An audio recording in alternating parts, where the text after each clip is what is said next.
Paz, seus meus irmãos, estamos estudando a última lição desse trimestre, lição de número 13, da revista que teve como tema Em Defesa da Fé Cristã, combatendo as antigas heresias que se apresentam com nova aparência, revista comentada por pastor Ezequias Soares. Essa última lição tem o título Perseverando na Fé em Cristo.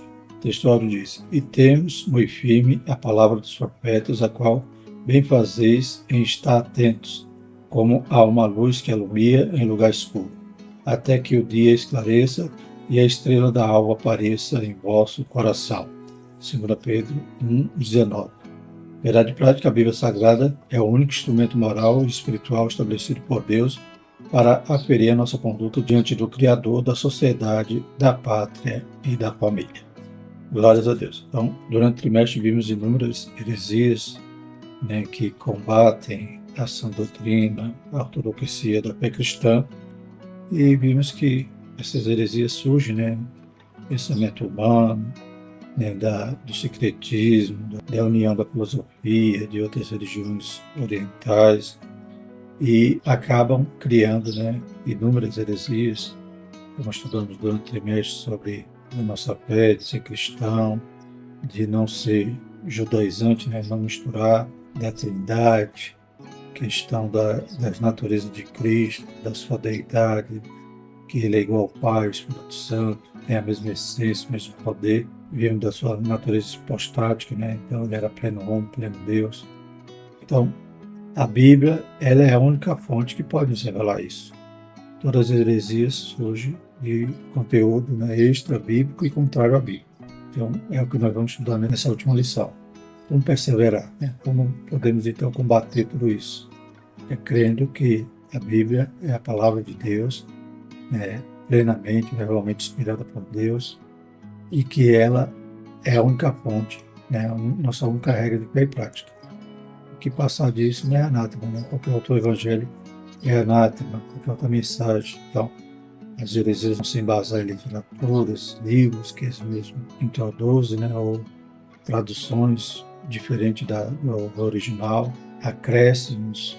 Então, eles vão colocar algo que tenha a mesma autoridade da Bíblia. E isso é claro que é errado. Só a Bíblia, como diz aqui na Verdade Prática, é o único instrumento moral e espiritual estabelecido por Deus para aferir a nossa conduta diante do Criador da sociedade, da pátria e da família. Então, a nossa única regra de fé e prática. E para combater as heresias, devemos conhecer as Escrituras. Leitura bíblica clássica, 2 Timóteo 3, 10 a 17. Tu, porém, tens seguido a mesma doutrina, modo de viver, intenção, fé, longanimidade, amor, paciência, perseguições e aflições, tais quais me aconteceram em Antioquia, em Icônio, em Listra, quantas perseguições sofri, e o Senhor de todas me livrou. E também todos os que piamente querem viver em Cristo Jesus padecerão perseguições. Mas os homens maus, enganadores, irão de mal para pior, enganando sendo enganados. Tu, porém, permanece naquilo que aprendeste e de que foste inteirado, sabendo de quem o tens aprendido. E que desde a tua meninice sabes as sagradas letras, que podem fazer-te sábios para a salvação pela fé que há em Cristo Jesus. Toda escritura divinamente inspirada é proveitosa para ensinar, para redarguir, para corrigir, para instruir em justiça, para que o homem de Deus seja perfeito e perfeitamente instruído para toda boa obra. Um conceito que Paulo dá ali, seu filho na fé, na lição passada, a respeito de Tito, e hoje Paulo aconselha Timóteo a permanecer, perseverar naquilo que aprendeu, sabendo de quem tem aprendido, e que toda a Escritura divinamente inspirada pode nos instruir, nos ensinar e nos tornar assim perfeitamente instruídos para toda boa obra. E Timóteo tinha um desafio, de combater também aqueles lobos, cruéis que Paulo falou quando estava passando ali em Mileto, se despedindo dos irmãos, indo para Jerusalém, sabendo já que ia ser preso, através das revelações, das profecias. E então ele disse que depois dele surgiriam esses lobos cruéis. E Timóteo agora tinha essa incumbência também de combater, como diz aqui no verso 13, mas os homens maus, enganadores, irão de mal a pior, enganando sendo enganados. Glórias a Deus. Os objetivos da nossa lição são mostrar que diante das heresias é preciso ter perseverança, enfatizar a necessidade de sempre aprender com a palavra de Deus e considerar as Escrituras como fundamento da vida cristã. É a nossa arma, nossa espada da fé, pode nos defender, podemos nos atacar, ou seja, comportar toda heresia, é a Bíblia. Louvado seja Deus. Introdução. As religiões mundiais e os movimentos dissidentes delas possuem diversos escritos sagrados. No cristianismo, a fonte de autoridade é a Bíblia Sagrada. A autoridade bíblica deriva sua origem em Deus, o que nos permite chamar a Bíblia de a Palavra de Deus. Isso encerra a superioridade das Escrituras como plena e total garantia de infalibilidade.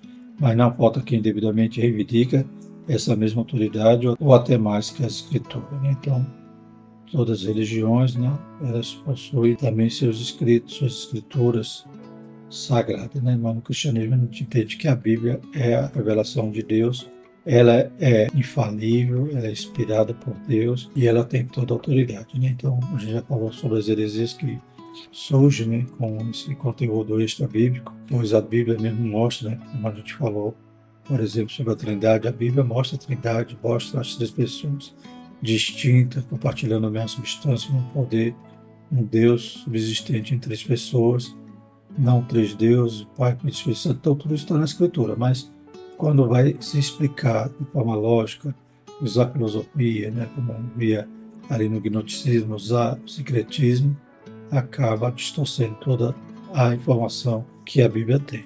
E qual é também a estratégia hoje do inimigo? Desfazer da Escritura.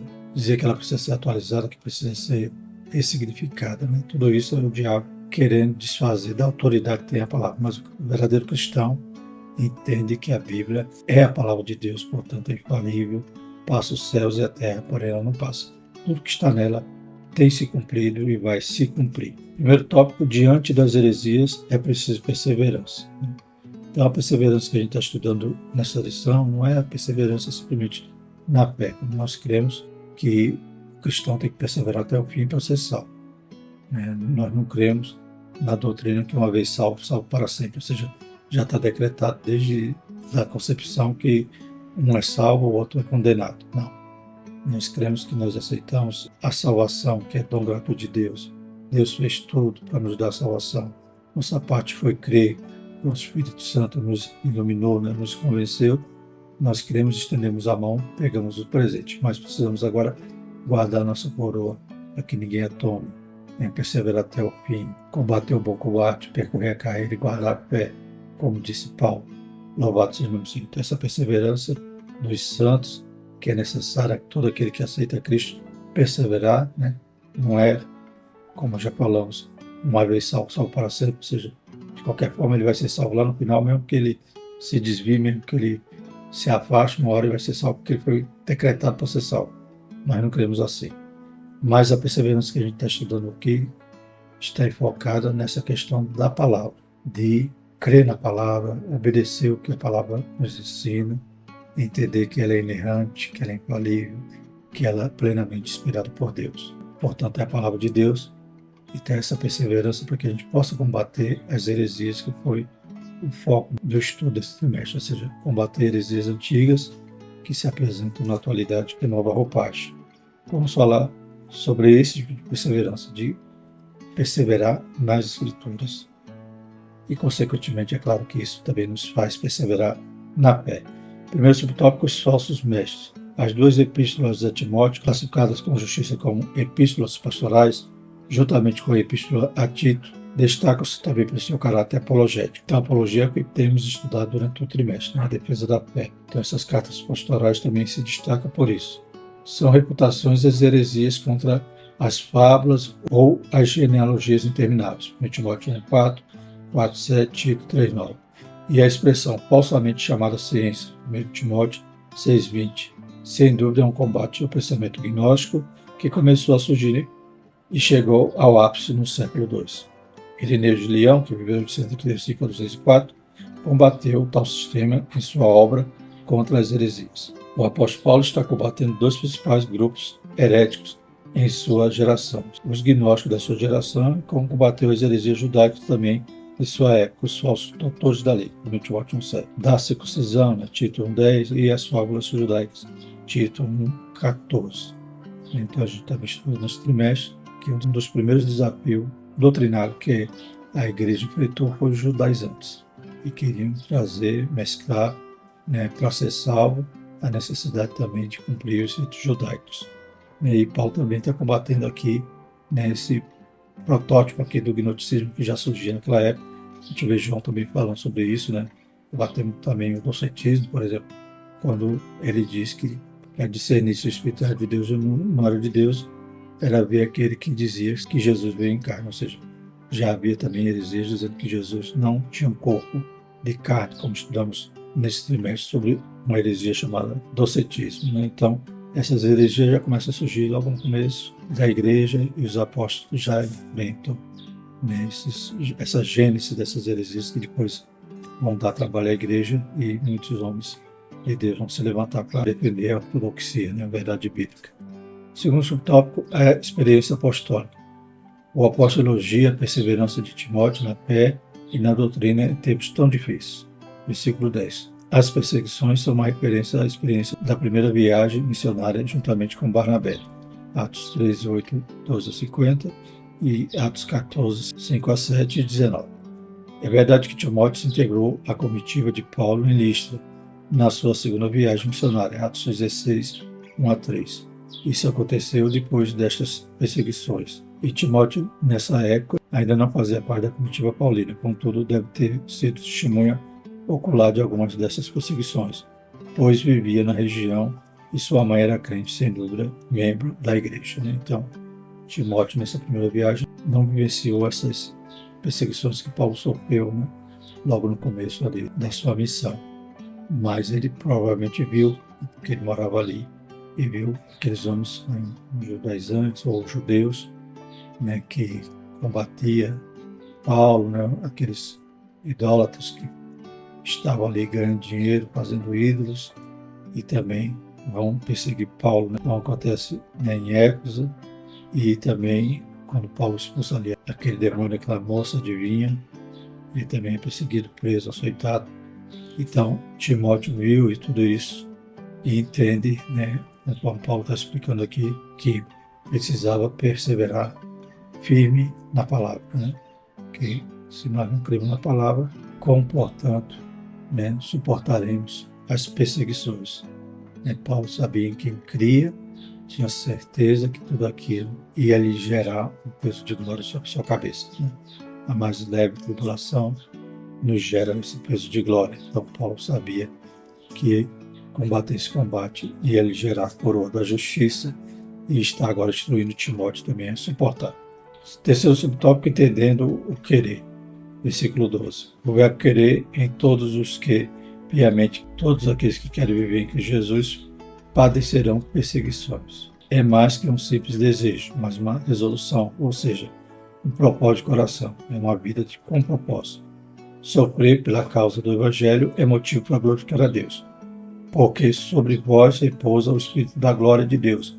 1 Pedro 4,14. É isso que Deus espera de cada um de nós na atualidade, né? Mais uma vez, questão de perseverar, querer, né? Como diz aqui, viver em Cristo. Tem que passar por lutas, por aflições, né? Como o próprio Jesus falou para Ananias, né? Vai que é o vosso escolhido e eu vou mostrar a ele quanto ele vai padecer. Paulo também transmite, então, esse ensino a Timóteo. Glórias a Deus. Então, quem quer realmente viver com Cristo, passa por luta, passa por tribulação, mas tem que perseverar, principalmente na palavra. Hoje em dia, as pessoas estão como meninos inconstantes, sujeitos a qualquer vento de doutrina.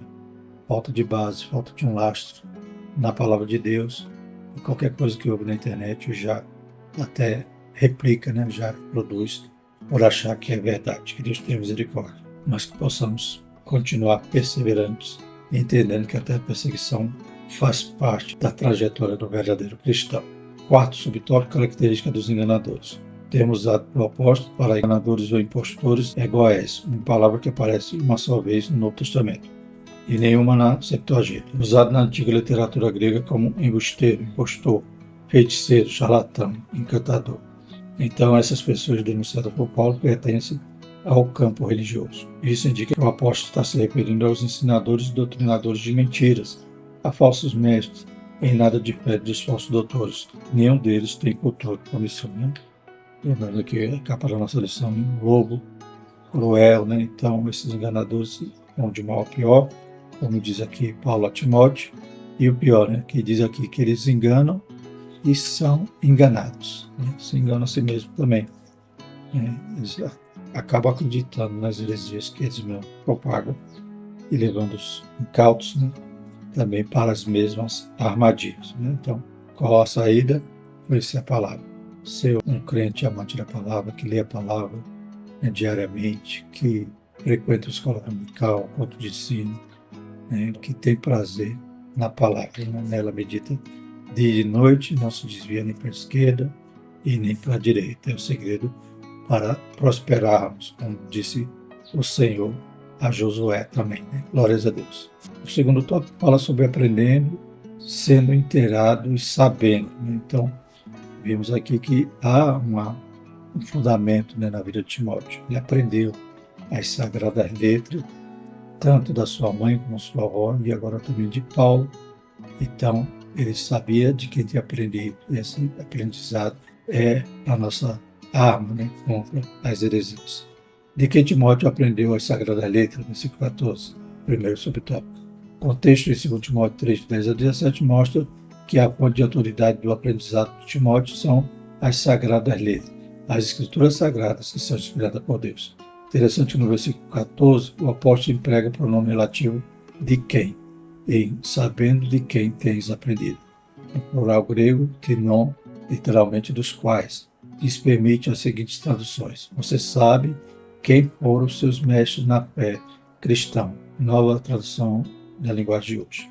Pois conhece aquele de quem aprendeu. Nova versão transformadora. Confiar naqueles de quem você aprendeu. Bíblia Viva, né? NBV. Desde a infância, no século XV. Seria uma referência natural à sua mãe e à sua avó Lloyd e ao próprio apóstolo Paulo, né? Então, ele sempre foi instruído, né? Instrui o menino no caminho que ele deve andar, porque você não se desviará dele, ou seja, ele sempre vai saber o caminho. Glórias a Deus. Nunca vai perder o caminho, ainda que ele saia do caminho, mas ele sabe para onde deve voltar. Glórias a Deus. Mas se ele nunca foi instruído, ele está perdido e qualquer caminho para ele é como diz a fábula, né, da Alice, do País das Maravilhas, né? O cara dizendo para Alice, se você não sabe para onde quer ir, qualquer caminho serve, né? Então, bem assim, é aqueles que não é instruído, pois não sabe para onde vai. Mas Timóteo já tinha sido instruído pela sua mãe, pela sua avó e agora por Paulo. Então lembre de quem foram os seus mestres, né? Lembre daqueles que se esforçaram, se dedicaram a te ensinar. Louvado seja o nome do Senhor. Bem assim somos nós, né? Lembre do seu professor de escola dominical, seus pastores, né? Louvado seja o nome do Senhor. Certamente essa memória, né, vai nos fazer perseverar, aleluia, entender a fé daqueles que tinham a fé não fingida e também nos transmitiram, aleluia, esse grande legado, né? Louvado seja o nome do Senhor. Então, Timóteo tinha essa experiência maravilhosa com as Sagradas Letras. Segundo subtópico, permanecendo firme nas Sagradas Letras. Versículo 15. Timóteo é exortado a permanecer firme naquilo que aprendeu e que acredita ou de que foste inteirado, por duas razões principais.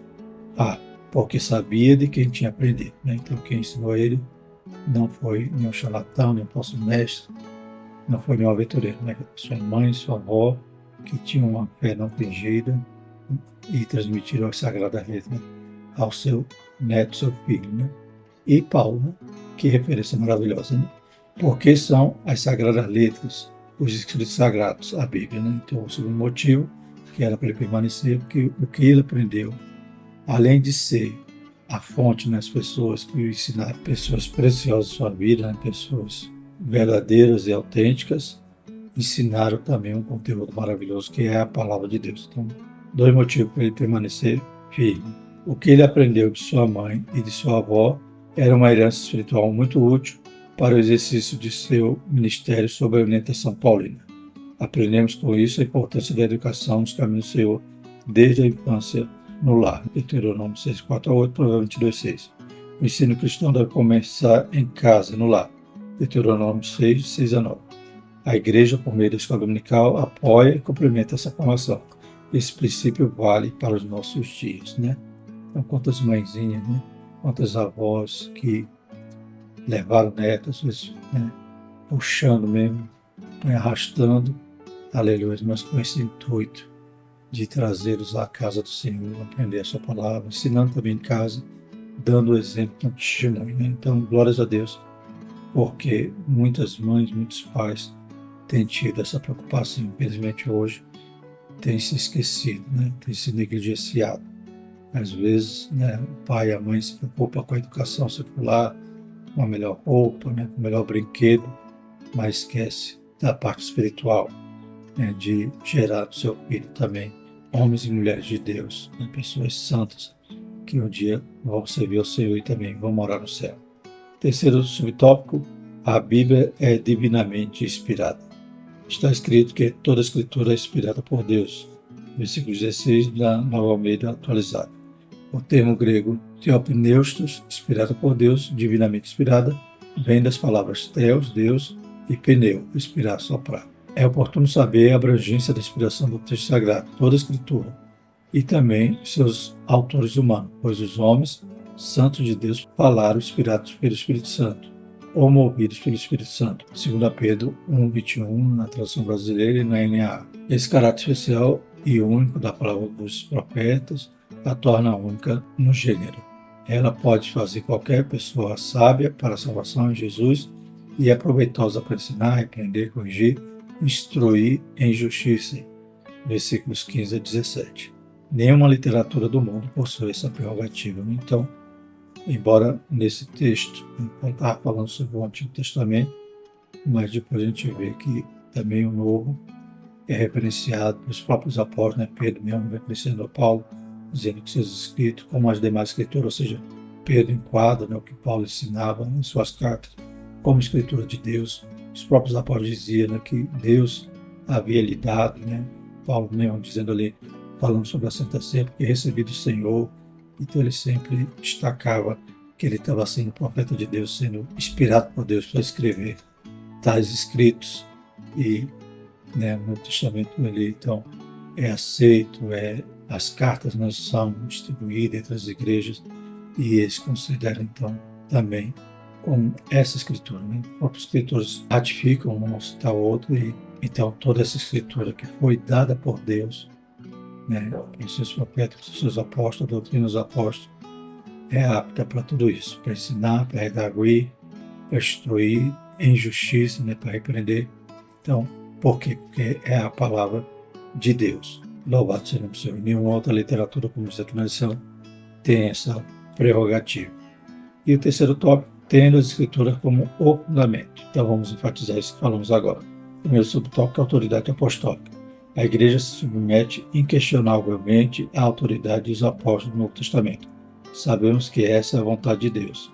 Se os evangelhos de Mateus e Lucas, pelo menos um deles, são colocados no mesmo nível do Antigo Testamento, conforme 1 Timóteo 5,18, né? Então Paulo cita texto, né, dos evangelhos de Mateus e Lucas, Deuteronômio 4, Mateus 10:10, Lucas 10:7, e da mesma forma as epístolas paulinas, né? Então Pedro também cita Paulo, dizendo que os escritos de Paulo sobre esses temas, sobre, né, a volta de Cristo, sobre o arrebatamento. Então, Pedro está citando que, e equiparando o que Paulo escreveu às demais escrituras, ou seja, são iguais. Isso é uma forma de reconhecer definitivamente o Novo Testamento como escritura inspirada. Assim, todos os livros da Bíblia têm o mesmo grau de inspiração e a mesma autoridade. Logo, devemos dar a mesma atenção e credibilidade tanto aos profetas do Antigo Testamento como aos apóstolos do Novo. Glórias a Deus. Mas também encerra por aí, né? Última revelação, né? O último escrito ao livro do Apocalipse. João, já bem idoso, ele ali na ilha de Patmos, foi enviado para lá para morrer, mas ao invés de morrer, Deus revela a ele as últimas coisas, louvado seja o nome do Senhor. E esse livro, então, encerra o Novo Testamento, encerra a Escritura. E depois disso vieram os pais da igreja, né? Discípulos até de João, como Policarpo, Irineu, né? De Lyon, toda a patrística, mas só que a partir do momento que esses homens dão continuidade, né? Escrevem também livros, cartas, né, esses ensinos não são inspirados por Deus, né? Claro que eles tentaram ensinar o que aprender a palavra, mas muitos desses homens, né, por exemplo, o Agostinho, né, erraram, né, mudaram de opinião. Então a gente não pode colocar o mesmo peso na patrística dos pais da igreja que tem os apóstolos, né? Então, se errou ali, o Apocalipse já diz, não pode nem incluir nem tirar. Os homens de Deus que seguiram, né, são importantes, têm muitos ensinos, mas não existe a mesma canonicidade ou a mesma autoridade da Bíblia. A Bíblia é de Gênesis a Apocalipse, é a nossa divisão, glórias a Deus. Então a gente estuda os pais da igreja, muitas formulações teológicas surgiram, né? A gente viu aqui o combate das heresias, de homens que combateram o arianismo, né, o gnosticismo, todas as heresias dos primeiros séculos, aleluia, mas não podemos usar, né, o que eles escreveram como canônico ou como autoridade bíblica, né? Como a Igreja Católica considera, né? Considera que tem a Bíblia, mas também tem a tradição, tem a patrística e tem o magistério. Então, eles consideram tudo isso como a mesma autoridade da Bíblia. Não, só a Bíblia é isso que nós cremos, só as Escrituras, né? Como foi um dos lemas da Reforma Protestante. Glórias a Deus. Então, abrangência. Em muitas passagens do Novo Testamento, o termo Escritura, ou no plural Escritura, se refere ao Antigo Testamento, algumas dezenas de vezes. Mateus 21, 42, Marcos 12, 10, Lucas 24, 27, João 2, 22, 5, 39, né? Porque o novo ainda não estava pronto, né? Mas o contexto da expressão paulina, toda a escritura é inspirada por Deus, não se restringe apenas ao Antigo Testamento. Sabemos disso porque a intenção do Espírito Santo é mostrar que se trata de todos os 66 livros da Bíblia, para que vos lembreis das palavras que primeiramente foram ditas pelos santos profetas e do mandamento do Senhor Salvador mediante os vossos apóstolos. Né? Então, temos o ensino de Jesus, os evangelhos, é claro que tudo isso faz parte da Escritura. E a doutrina dos apóstolos, os ensinos que os apóstolos propagaram, daquilo que eles aprenderam de Jesus, que o Senhor usou, inspirou para escrever. E o terceiro e último subtópico do trimestre é o Manual de Deus, versículos 16b e 17. Além de ser valiosa para os 4 propósitos pastorais, a Bíblia é proveitosa para ensinar, para redarguir, para corrigir, para instruir em justiça. Não somente para os obreiros, mas para equipar qualquer pessoa que lê a Escritura para toda boa obra. Estaremos à deriva no mundo sem essa palavra, pois ela nos leva à luz de Cristo. Né? Então, como vimos, heresias vai querer ser contra a Bíblia, extra a Bíblia, né? E hoje a gente vê os homens se voltando, se debruçando sobre heresias, ao tentar dizer que a Bíblia está desatualizada, errada, tem que ser ressignificada. Então, tudo isso, a gente sabe que, como o próprio Paulo disse, né? Se até um anjo de luz vem pregar outro evangelho, é anátema. Então, nós temos uma base, uma rocha, né? E ai de nós se não tivesse, né, essa lâmpada para os nossos pés, luz para o nosso caminho, que é a palavra de Deus. Então, é nela que nós podemos perseverar, nos firmar, combater os erros, glórias a Deus, e ser instruído para a justiça, para toda boa obra, até a volta de Cristo. Louvado seja o Senhor para todo sempre. Então, fechamos o trimestre enfatizando a importância das sagradas letras, né? Louvado seja Deus. E elas são aquelas que podem nos fazer sábios para a salvação pela fé que há em Cristo Jesus. Amém? Graças a Deus. Concluindo, a Bíblia é um guia seguro para toda a humanidade e não somente para a igreja. Ela é a única revelação de Deus escrita para o ser humano e a fonte de autoridade espiritual para aferir a nossa conduta diante de Deus, da sociedade e da família. Trata-se de uma orientação segura para a vida humana, a nação de Israel e a igreja, bem como as exortações para o mundo, incluindo o aspecto político, social e religioso das nações, né?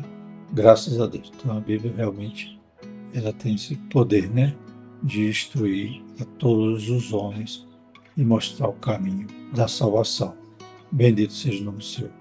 Na próxima lição, né, vamos falar sobre o livro de João, né, o Evangelho de João e a revista comentada do pastor Helenay Cabral. Graças a Deus, os irmãos possam continuar conosco, né, sabendo que tem um material gratuito nos slides na descrição do vídeo. Amém? Curta, compartilhe, se inscreva no canal. Nos ajude a continuar essa obra incentivando-nos. Amém? Graças a Deus. Vamos orar. Senhor nosso Deus, te louvamos por esse trimestre abençoado, pela tua palavra que é riquíssima, Pai, por esse conteúdo, Pai, que o pastor Ezequiel Soares preparou para nós, Senhor Jesus. Obrigado, Pai, nessa teologia que carecemos, Pai, está sempre, Pai, revisitando, aleluia, exercendo ela para a glória do seu santo nome. Deus poderoso, livra, Pai, teus filhos, toda heresia, todo vento de doutrina, possamos estar firmes na tua palavra, Pai. Ela é lâmpada para os nossos pés e luz para o nosso caminho, que o Senhor possa continuar nos ajudando a amá-la. E, aleluia, Senhor Jesus, todo dia nos alimentar dela. Abençoa, Pai, a escola dominical, todos que compõem esse ministério, pastores, professores, superintendente, Pai secretário, tesoureiro, porteiro, todos que amam, todos os alunos, Senhor Jesus. Fortalece e dê bênçãos espirituais a cada um, em nome de Jesus. Que a graça do nosso Senhor Jesus Cristo, o amor de Deus e a comunhão do Espírito Santo seja conosco hoje e sempre. Amém.